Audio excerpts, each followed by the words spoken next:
السلام عليكم ورحمة الله. يا صاحب المدبور كل واقي يا مطلب الحاجات يا معشوقي محمد المدبور قطب ولاية قوس الزمان وسابق السباقي يا صاحب المدبور كل واقي يا مطلب الحاجات يا معشوقي محمد المدبور قطب ولاية قوس الزمان وسابق السباقي يا صاحب المدبور كل واقي يا مطلب الحاجات يا معشوقي محمد المدبور قطب ولاية قوس الزمان وسابق السباقي. ബദരിയത്ത് രാവിലെയും വൈകുന്നേരവും അസ്മാഉൽ ബദർ ഉപയോഗപ്പെടുത്തിക്കോളൂ.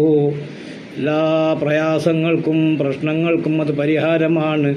രോഗം കൊണ്ട് കഷ്ടപ്പെടുന്നവർ, ബിസിനസ്സിൽ തകർന്നു പോയവർ, കുടുംബത്തിൽ ഐശ്വര്യമില്ലാത്തവർ, കുടുംബ കലഹങ്ങളുള്ളവർ, മക്കൾ നന്നാവാത്തവർ, മദ്യപാനികൾ, അങ്ങനെ തുടങ്ങി വീട്ടിൽ സമാധാനമില്ലാത്ത ആളുകൾ, അങ്ങനെ വിഷമിക്കുന്ന മുഴുവൻ ആളുകൾക്കും അസ്മാഉൽ ബദർ രാവിലെയും വൈകുന്നേരവും ചൊല്ലിയിട്ട് റബ്ബിനോട് ദുആ ചെയ്തോളൂ.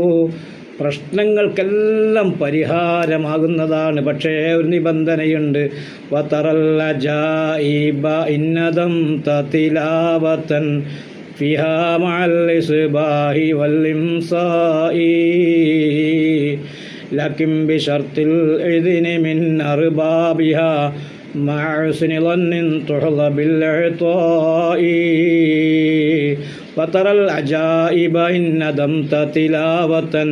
ബദരിയത്ത് രാവിലെയും വൈകുന്നേരവും ചൊല്ലിയാൽ അത്ഭുതങ്ങൾ നിങ്ങൾക്ക് കാണാം. നല്ല യഖീന് വേണം. ഫിഹാ മഅൽ ഇസ്ബാഇ വൽ ഇംസാഇ, രാവിലെയും വൈകുന്നേരവും അസ്മാഉൽ ബദർ നന്നായി ചൊല്ലിക്കോളൂ. പ്രശ്നങ്ങൾക്ക് പരിഹാരമാണ്. പക്ഷേ ലക്കിൻ ബിശർത്തുൽ ഇദ്നി മിൻ അർബാബിഹാ, ബദരിയത്ത് ചൊല്ലാൻ അതിൻ്റെ ആളുകളിൽ നിന്നും ഇജാസത്ത് വാങ്ങേണ്ടതുണ്ട്, സമ്മതം വാങ്ങേണ്ടതുണ്ട്. ഗുരുനാഥന്മാരിൽ നിന്നും മശായിഖന്മാരിൽ നിന്നും സമ്മതം വാങ്ങിക്കൊണ്ട് രാവിലെയും വൈകുന്നേരവും അസ്മാഉൽ ബദർ ഉപയോഗപ്പെടുത്തിയാൽ പ്രശ്നങ്ങളിൽ നിന്നും നമുക്ക് രക്ഷപ്പെടാൻ കഴിയുന്നതിൻ്റെ അപ്പുറം മരണസമയത്ത് ഇബ്ലീസ് വന്ന് നമ്മുടെ ഈമാൻ തെറ്റിക്കുമ്പോൾ ബദരീങ്ങൾ നമുക്ക് കാവലാകും. അള്ളാഹു കാവലാക്കി തരട്ടെ. ബദരീങ്ങളുടെ ഹക്ക് ജാ ബർക്കത്തുകൊണ്ട് അള്ളാഹു നമ്മളെ രക്ഷപ്പെടും.